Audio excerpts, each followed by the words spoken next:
लोकसभा चुनाव के लिए 7 मई को होने वाले तीसरे चरण के मतदान के लिए निर्वाचन आयोग ने भी अपनी कमर कस ली है। मध्य प्रदेश की बात की जाए तो तीसरे चरण में मध्य प्रदेश की 9 लोकसभा सीटों पर मतदान होना है, जिसके लिए सुरक्षा और व्यवस्था के पुख्ता इंतजाम किए गए हैं। मुख्य निर्वाचन पदाधिकारी अनुपम राजन ने बताया कि मतदान दलों के लिए पोलिंग पार्टियां रवाना हो गई है।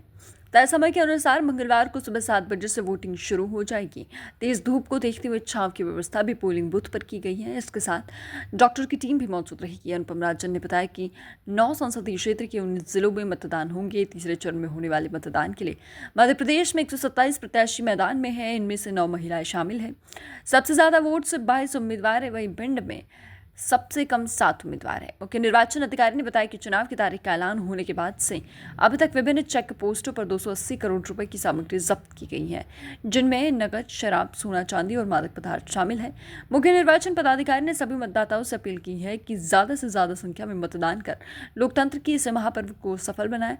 वहीं निजी और शासन स्तर पर मतदाताओं को बूथों तक ले जाने के लिए भी तमाम व्यवस्थाएं की गई हैं।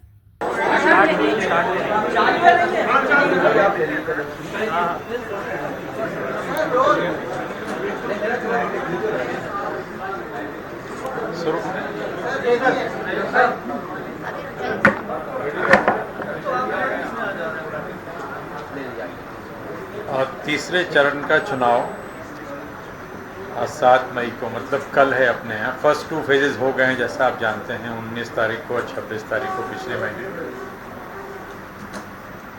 कल 9 संसदीय क्षेत्रों के लिए मतदान होगा। मुरैना, भिंड, ग्वालियर, गुना, सागर, विदिशा, भोपाल, राजगढ़ और बैतूल। आप जानते हैं कि बैतूल पहले सेकेंड फेज में था, अब वो एक्सटेंड हुआ था, अब वो थर्ड फेज में है। यदि हम जिले देखें तो ये जो 9 संसदीय क्षेत्र हैं, इसमें 19 जिले शामिल हैं जहां ये चुनाव होगा। आज मतदान दल सभी जगहों से रवाना हो रहे हैं। काफ़ी जगहों पे ये काम, जैसा भी हरदा बात हुई, हरदा से 100% पार्टियां जा चुकी। भोपाल में करीब 95% पार्टियां रवाना हो चुकी। तो धीरे धीरे सभी जगह यही स्थिति है कि अधिकांश पोलिंग पार्टीज अपने अपने गंतव्य की ओर जा चुकी हैं। जो कुछ बची हैं वो जा रही हैं।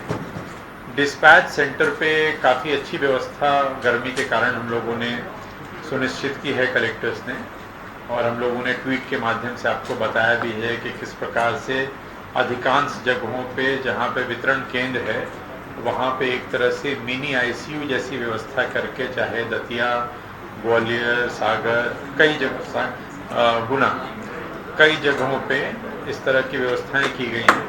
मतलब चिकित्सक की व्यवस्था, और यदि किसी प्रकार की कोई दिक्कत हो तो तत्काल मेडिकल उपचार और मेडिकल सहायता मिल सके, उसकी अच्छी व्यवस्था की गई है। जो कैंडिडेट्स हैं थर्ड फेज में जो चुनाव लड़ रहे हैं, उनकी संख्या 127 है। यदि हम पूरे 9 संसदीय क्षेत्र का टोटल करते हैं तो ये 127 है, जिसमें 118 पुरुष हैं और 9 महिलाएं। जिसमें सबसे ज़्यादा कैंडिडेट्स भोपाल में हैं इस चरण में 22, और सबसे कम भिंड में है 7।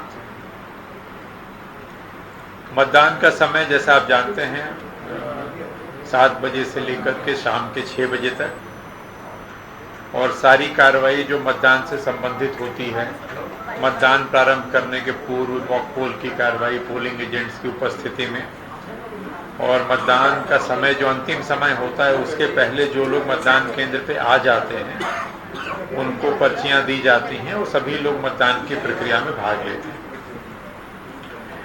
मतदाताओं की कुल संख्या, जो लोग ये थर्ड फेज में जो हमारे 9 संसदीय क्षेत्र हैं, इनमें जो टोटल वोटर्स हैं जो मताधिकार का उपयोग करेंगे अपने अधिकार का, उनकी संख्या है 1,77,52,583।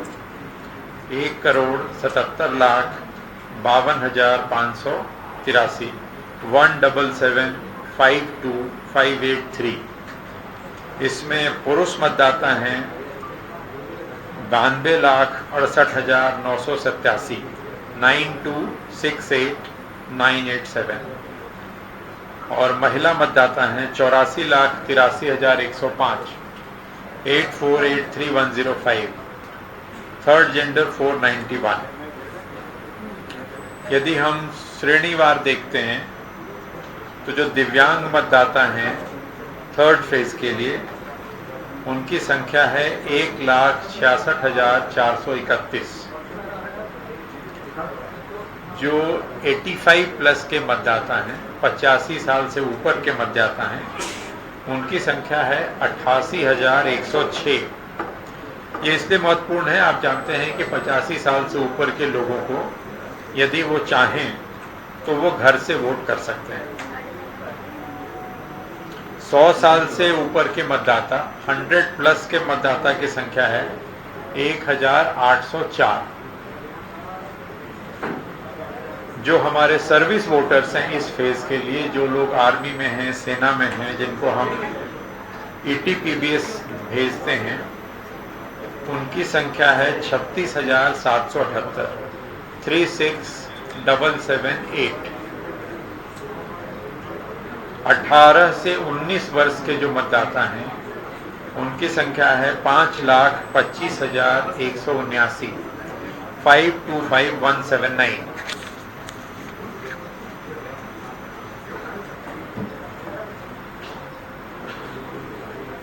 जो टोटल मतदान केंद्र हैं थर्ड फेज के,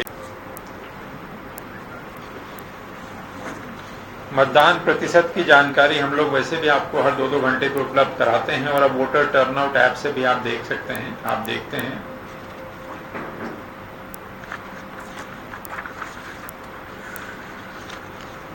इसके अलावा जो कानून व्यवस्था की स्थिति है यदि उसको देखते हैं तो जैसा मैंने आपको पहले बताया कि आर्म्स लाइसेंस तो लगभग सारे जब्त हो चुके हैं, जब्त इन द सेंस कि थाने में जमा कर दिए गए हैं। जो प्रिवेंटिव सेक्शंस होते हैं 107, 16, 110, 151, लगभग 2,78,350 लोगों के विरुद्ध इसमें कार्रवाई की गई है, उनको बाउंड ओवर किया गया है।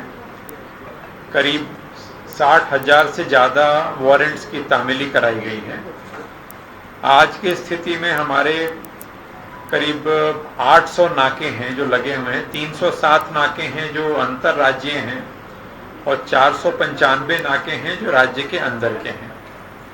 इनके माध्यम से लगातार निगरानी की जा रही है।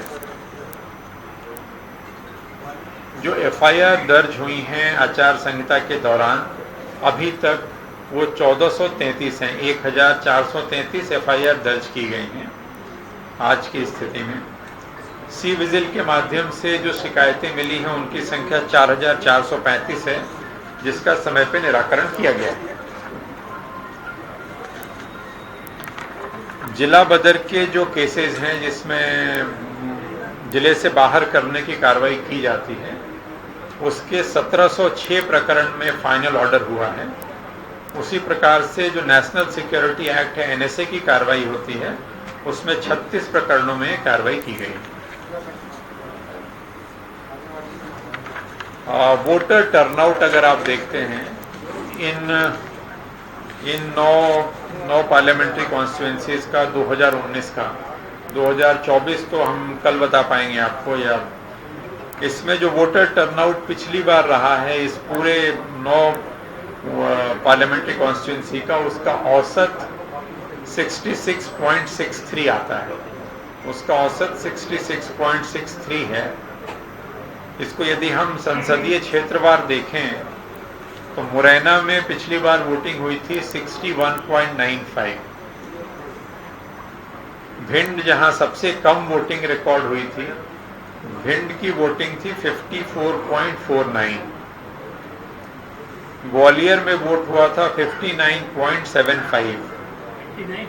59.75।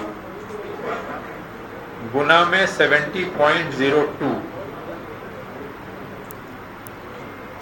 सागर में 65.47। विदिशा में 71.61। भोपाल में 65.68, राजगढ़ में 74.31, राजगढ़ 74.31 और बैतूल जो सेकेंड फेज से हमारा थर्ड फेज में अभी आया है, बैतूल में हुआ था 78.20। तो ये मतदान प्रतिशत की जानकारी है जो पिछले बार की है।